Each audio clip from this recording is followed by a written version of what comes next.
میں تو اپنے دوستوں کو کہا کرتا ہوں کہ جب بچوں کو خرچی کے پیسے دیں تو اس وقت ہی ان کو تھوڑے سے زیادہ دیں اور ان کو کہیں کہ یہ کسی اپنے کمزور دوست کو دینا، راستے کے اندر کوئی سائل ہوا تو اس کو دینا، اور وہ بھی ان کی عزت نفس کا خیال رکھتے ہوئے۔ یہ جو نمائش کا جذبہ پیدا ہو گیا اور یہ جو سیلفی کا زمانہ آیا، اور اس نے تو رہی صحیح کسر ہی نکال دی۔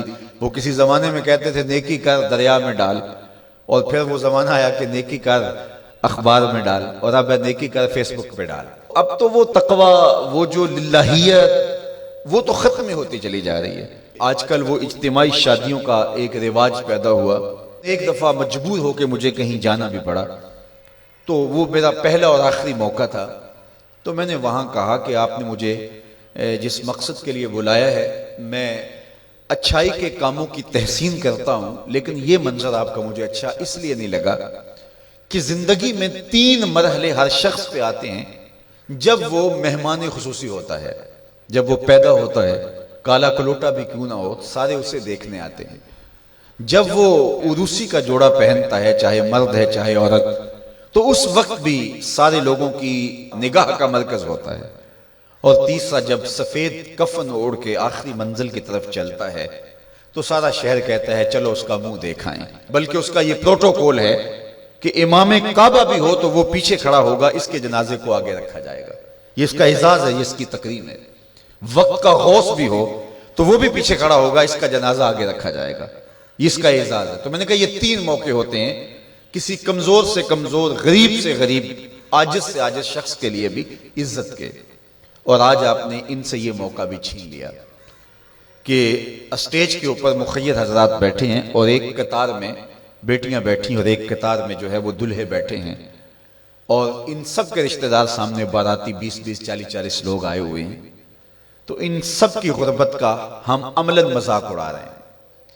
آج یہاں میں کسی کے چہرے کے اوپر خوشی نہیں دیکھ رہا، اگر مسکراہٹ ہے تو وہ مصنوعی مسکراہٹ ہے۔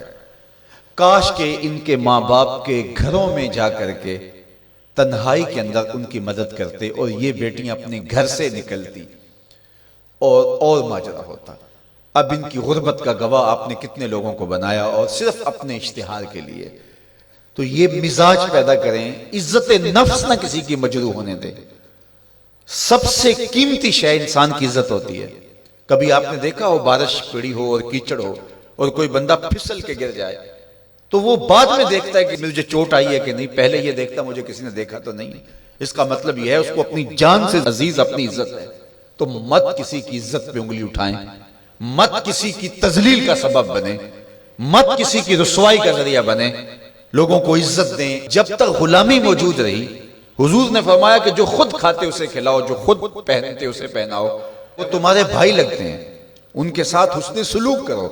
جبکہ وہ آقا کا جوتا بغیر اذن کے چھو لیتے تھے تو آقا اس پہ بھی کوڑے مارتا تھا، لیکن میرے حضور علیہ السلام معراج سے واپس پلٹتے اور کہا بلال تو کون سا نیک عمل کرتا ہے، میں نے جنت میں تیرے قدموں کی آہٹ سنی ہے۔ کیا خیال ہے ایسے ایک جملے نے دور غلامی کی ساری تھکن اتار نہیں دی ہوگی، اور غلام فرش اٹھ کے فراز عرش پہ نہیں پہنچ گیا ہوگا؟ یہ عزت دی ہے۔